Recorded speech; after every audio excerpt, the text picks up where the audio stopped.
Hay un instante silencioso en el camino interior que muy pocas almas llegan a reconocer, un umbral tan sutil que parece invisible, y sin embargo, cuando estás frente a él, algo en ti lo sabe. Es como si la vida te colocara frente a una última puerta, una puerta que no se abre hacia afuera, sino hacia adentro. Quizás tú estés ahí ahora, sin darte cuenta. Has caminado tanto, has buscado, sanado, leído, comprendido. Has llorado frente a tus sombras y te has abrazado en medio de la tormenta. Sientes que te conoces, que ya no eres la misma mujer que un día comenzó esta búsqueda. Y aún así, algo profundo en ti susurra que todavía hay algo pendiente, algo que no se alcanza con más sabiduría ni con más esfuerzo. Carl Jung llamaba a este punto el gran paradoxo de la conciencia humana, el momento en que el propio viaje espiritual se convierte en el último obstáculo hacia la libertad. Porque lo más irónico del despertar es que, al final, debes soltar incluso la idea de estar despierta. La prueba final no llega como una revelación grandiosa. A veces se presenta en lo cotidiano,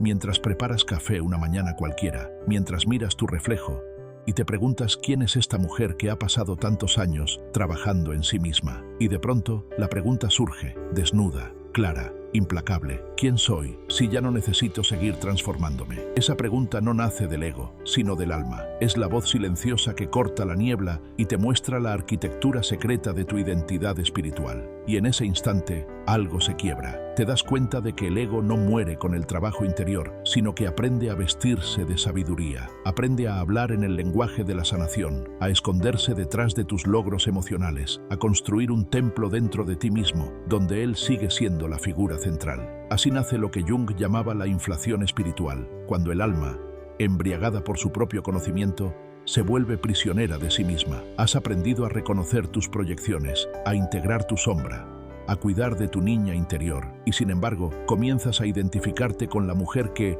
ya comprendió, la que ya vio. Tu conciencia se vuelve tu nuevo personaje. En ese punto, la espiritualidad se convierte en un espejo que ya no refleja el alma, sino su máscara más refinada, y lo que antes era libertad se vuelve una jaula de oro. Entonces la vida, sabia, paciente, amorosa, te coloca frente a una última rendición. ¿Eres capaz de soltar incluso tu necesidad de ser consciente? ¿Puedes dejar caer la historia de tu propio despertar y simplemente ser? Porque el verdadero despertar no ocurre cuando te conviertes en alguien iluminado, sino cuando te permites desaparecer dentro de la simpleza de la existencia. El ego busca brillar, el alma, en cambio, busca disolverse en la luz que siempre ha estado ahí. En ese instante, la transformación deja de ser un proceso y se convierte en presencia. Hay un punto en el camino donde el alma comienza a confundirse con su reflejo. Crees haber llegado a una cima, pero lo que en realidad contemplas es tu propio espejismo. Has caminado tanto que te acostumbras a ver tu evolución como una identidad. Te dices, soy una mujer consciente, una mujer despierta, una mujer que ha sanado. Y sin darte cuenta, esa afirmación se convierte en una nueva prisión. El ego no desaparece a través del despertar, aprende a camuflarse. Ya no busca poder, busca pureza. Ya no desea admiración,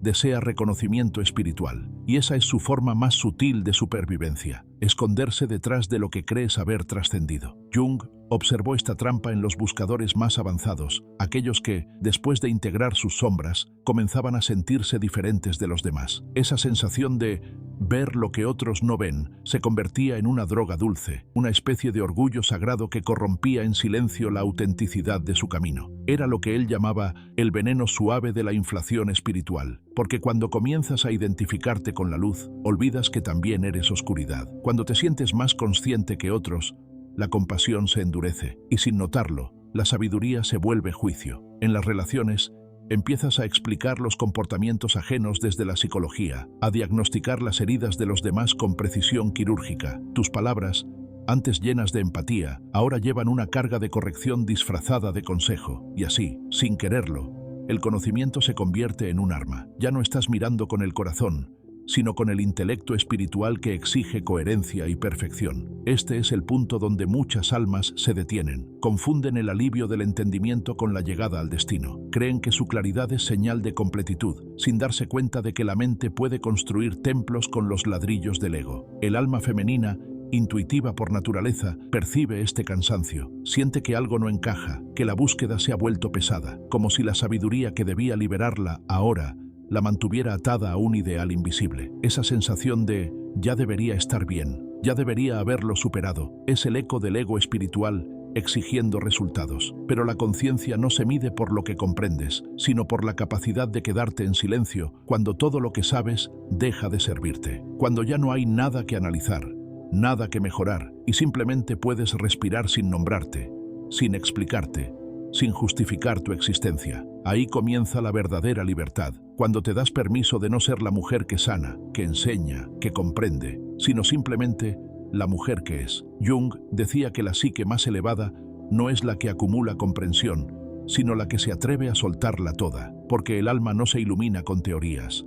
Se ilumina cuando deja de buscar luz, cuando permite que la oscuridad también sea su maestra, y en ese abandono surge algo nuevo, una calma tan simple, tan humana, tan profunda, que ya no necesita explicaciones. Es la serenidad de quien ha dejado de intentar ser espiritual para, al fin, ser verdaderamente consciente. Hay un momento en el viaje donde ya no hay mapas, donde los símbolos, las palabras y las teorías dejan de sostenerte. Es un desierto silencioso, un terreno sin caminos, donde incluso la noción de progreso se derrite bajo el sol del alma. Jung lo llamaba la tierra de la indeterminación sagrada, ese espacio donde todo lo aprendido comienza a disolverse, donde la mujer que buscaba ya no sabe qué busca, y la que quería despertar empieza a dormirse en los brazos del misterio. Este punto no es una caída, es una rendición tan profunda que parece pérdida, pero en realidad es el inicio de una libertad que no puede explicarse con palabras. Has pasado años intentando sanar, comprender,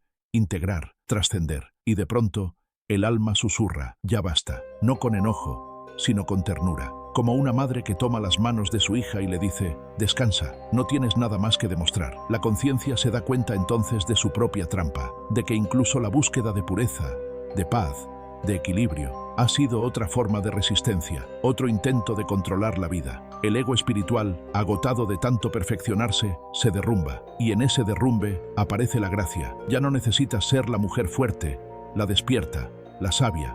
Ya no necesitas sostener tu historia de evolución como una bandera, porque la evolución misma se vuelve transparente. Ya no se trata de mejorar, sino de recordar lo que eras antes de buscarte, recordar la pureza que no nació del esfuerzo, sino de la existencia misma, recordar que antes de sanar ya eras entera. Jung decía que la mayor paradoja del alma humana es que solo se encuentra cuando deja de buscarse, y eso es exactamente lo que ocurre aquí. El alma femenina, acostumbrada a sostener, por fin se permite soltar. Su sabiduría ya no se mide en palabras ni en conocimientos, sino en la suavidad con la que acepta su humanidad. Entonces llega ese instante tan simple y tan vasto, donde la vida se revela sin intérprete. Ya no hay tú meditando, ya no hay tú comprendiendo, solo hay respiración, silencio y latido. Es el momento en que lo extraordinario se vuelve ordinario y lo ordinario se vuelve sagrado. Lavas los platos, escuchas el viento, abrazas a alguien y de pronto comprendes, sin pensar,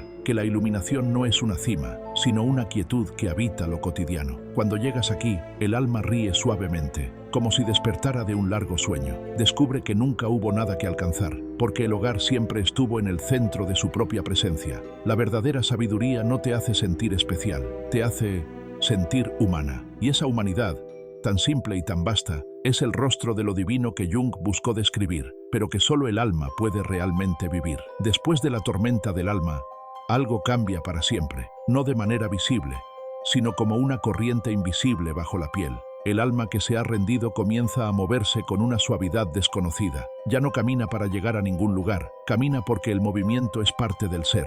La mujer que regresa de su propia disolución ya no necesita explicar su transformación. Su presencia basta. Su silencio tiene la fuerza de una oración que no pide nada. En sus ojos hay una calma que no nace del control, sino de la aceptación profunda de la imperfección. Ella ha comprendido el secreto que Jung vislumbró en los últimos años de su vida, que el alma humana no busca volverse perfecta, sino simple, capaz de sostener todas sus contradicciones sin romperse. Antes, su espiritualidad era un camino de ascenso. Quería elevarse, purificarse, trascender. Ahora es una danza que abraza lo humano y lo divino en el mismo compás. Ya no teme sus sombras, porque ha descubierto que en la sombra también habita Dios. Su sabiduría no se muestra con palabras ni teorías, sino en gestos pequeños, en cómo escucha sin interrumpir, en cómo abraza sin querer sanar, en cómo ríe sin necesitar motivos. Su vida ya no es un proyecto espiritual, es una forma de amor silencioso. Ha dejado de corregir, de interpretar, de salvar. Sabe que cada alma tiene su propio ritmo, su propio tiempo de florecer, y donde antes había prisa por enseñar, ahora hay paciencia, porque comprendió que la verdad no se impone, se contagia. Jung hablaba de la segunda inocencia, esa madurez del espíritu que vuelve a la simplicidad, pero sin perder la profundidad ganada por la experiencia. Así vive ella ahora, como quien ha vuelto a ser niña, pero con el corazón de una mujer que ha atravesado todos los inviernos del alma. La espiritualidad deja de ser una práctica y se vuelve una respiración. Ya no hay distinción entre el hacer y el ser. Cuando cocina, ora. Cuando barre, medita. Cuando ama, enseña. Su vida entera se convierte en un acto de presencia, y aunque nadie lo note, algo en el ambiente cambia cuando ella entra en una habitación, no porque emita energía ni porque busque atención, sino porque su sola existencia recuerda a los demás que la paz no está en el esfuerzo, sino en el descanso de ser uno mismo. Su alma ya no busca pruebas, ni señales, ni respuestas. Vive en una certeza suave, sin palabras, que todo está bien, incluso cuando no lo parece, que cada caída fue necesaria, cada error, un maestro, cada ausencia, un acto de amor disfrazado de vacío. El alma que ha cruzado la prueba final no predica, respira, y en su respiración enseña. No necesita demostrar conciencia. Vive tan cerca de sí misma que se ha fundido con la vida. Esa es la paradoja final. Después de tanto buscar la trascendencia, descubre que el verdadero milagro era siempre estar aquí. Y entonces, la vida continúa, igual que antes, pero completamente distinta, porque ahora, cada instante, cada encuentro, es sagrado por el simple hecho de ser. Hay una belleza extraña en quienes han cruzado el umbral sin hacer ruido. No buscan discípulos, no escriben manifiestos, no prometen iluminación, simplemente existen, como el amanecer que no necesita ser aplaudido para ser majestuoso. Esa es la sabiduría de lo ordinario, la que no brilla desde el ego, sino desde la quietud, la que no enseña desde el discurso, sino desde la presencia. Jung lo intuyó. El alma más evolucionada no es la que ha trascendido su humanidad, sino la que la ha abrazado por completo. Porque el verdadero despertar no consiste en dejar de ser humana, sino en permitir que la divinidad respire a través de la humanidad. La mujer que ha pasado por el fuego interior ya no teme quemarse. Sabe que todo lo que se quema que no era ella, y todo lo que permanece en la llama lo es. Su rostro tiene una serenidad nueva, una mezcla de cansancio y gracia, como si la vida la hubiese vaciado solo para poder habitarla plenamente. Ha descubierto que la compasión no nace del dolor compartido, sino del simple reconocimiento de la unidad. Ya no necesita comprender para amar. Ama porque amar es su naturaleza original. Camina por el mundo como quien ha regresado del sueño de la perfección. No busca sanar a nadie, pero su sola presencia sana. No pretende enseñar, pero su silencio enseña más que 1000 palabras. No se siente superior ni inferior, solo es. Esa es la magia de la mujer que ha pasado la prueba final. Vive con una humildad tan profunda que se vuelve invisible, y en esa invisibilidad se vuelve inmensa. Su espiritualidad ya no es una práctica, sino una respiración continua. Cuando llora, ora. Cuando ríe, ora. Cuando se equivoca, ora. Porque ha comprendido que cada experiencia, la dulce y la amarga, es una puerta abierta al mismo templo interior. Jung hablaba del coincidentia oppositorum, la unión de los opuestos, luz y sombra, femenino y masculino, espíritu y materia, cielo y tierra. Esa unión ya no es una teoría para ella, es su estado natural. Su alma se mueve como un río entre las dualidades, sin elegir orilla, sin buscar equilibrio, porque ella es el equilibrio. Ya no se pregunta si está en el camino correcto. Sabe que cada paso, incluso el torpe, incluso el errante, es parte de la danza. La vida no necesita ser entendida, solo amada en su misterio. Y es entonces cuando ocurre lo más sagrado, la risa. Una risa pura, ligera, casi infantil, que surge al comprender que nunca hubo nada que alcanzar, que el alma no se ilumina al llegar al final, sino cuando se da cuenta de que nunca hubo un principio. La mujer que vive desde este lugar no es diferente de las demás. Sigue teniendo días grises, dudas, cansancio, pero algo en su interior ya no se altera. Ha hecho las paces con la imperfección, y desde esa paz vive, ama y respira como si cada instante fuera la primera y la última vez. Eso es lo que Jung llamó la totalidad encarnada. Una vida donde la conciencia no se ostenta, sino que se vuelve invisible. Donde el amor no se predica, se exhala. Donde el alma ya no busca trascender la realidad, porque ha descubierto que la realidad misma es el rostro de Dios. Y así, La mujer que un día se buscaba a sí misma ya no necesita encontrarse, porque ha recordado que nunca estuvo perdida. Hay un punto donde la búsqueda se disuelve como una ola que vuelve al mar, donde el alma deja de pronunciar su nombre, porque comprende que nunca hubo separación entre quien buscaba y lo que era buscado. En ese lugar no hay maestros ni discípulos, solo hay presencia, una presencia tan simple que podría pasar desapercibida, pero tan vasta que sostiene todo lo que existe. La mujer que ha llegado aquí ya no necesita afirmar nada, ha aprendido el lenguaje más sagrado, el silencio. Ese silencio no es vacío, es plenitud que ha renunciado a explicarse. En su interior ya no hay lucha entre la mente que analiza y el alma que siente. Ambas se funden en un mismo pulso, como dos ríos que descubren que siempre fueron uno. La psicología y la espiritualidad dejan de ser caminos separados. El alma encarnada se vuelve su propio templo. Jung lo presentía cuando hablaba del sí mismo, el arquetipo de totalidad. Ese punto donde el consciente y el inconsciente, la luz y la sombra, dejan de oponerse para reconocerse como reflejos de una misma esencia. Y en la mujer que ha atravesado todas sus profundidades, esa totalidad deja de ser teoría, se convierte en respiración, en gesto, en mirada. Su vida ya no está guiada por la necesidad de entender, sino por la confianza. Una confianza tan silenciosa que parece fe, pero no es una creencia, es un saber antiguo, el saber del alma que recuerda su origen. A veces, cuando mira el mundo, sonríe sin razón, no porque todo sea perfecto, sino porque ya no necesita que lo sea. La aceptación no es resignación, es la flor que brota cuando dejas de resistirte a la lluvia. Esta mujer ya no divide la existencia en sagrada o profana. Sabe que cada cosa, una lágrima, una palabra, una pausa, lleva en sí la misma luz. No huye del dolor, no persigue el placer, solo los observa pasar, como quien contempla las estaciones. El invierno ya no la asusta, porque aprendió que sin él no hay primavera. En este estado, incluso la espiritualidad se vuelve innecesaria. Ya no hay técnicas, rituales o mantras que la sostengan. La vida misma es su práctica y su cuerpo, el altar donde lo divino celebra lo humano. El ego, que antes temía disolverse, se ha vuelto un sirviente fiel, humilde, tranquilo. Ya no dirige, acompaña, y el alma, liberada del esfuerzo de superarse, simplemente vive, como una llama que no busca alumbrar, pero ilumina de todos modos. A veces, cuando la noche cae y el silencio llena la casa, ella siente algo imposible de describir. No es éxtasis, ni paz, ni gratitud, sino una ternura sin objeto, una sensación de haber regresado a casa sin haber salido nunca. Y entonces entiende, toda su búsqueda, todos los libros, las lágrimas, las meditaciones, no la llevaron a ningún lugar nuevo, solo le quitaron lo que le impedía ver lo que siempre fue. Eso es la sabiduría del alma despierta, no la que conquista,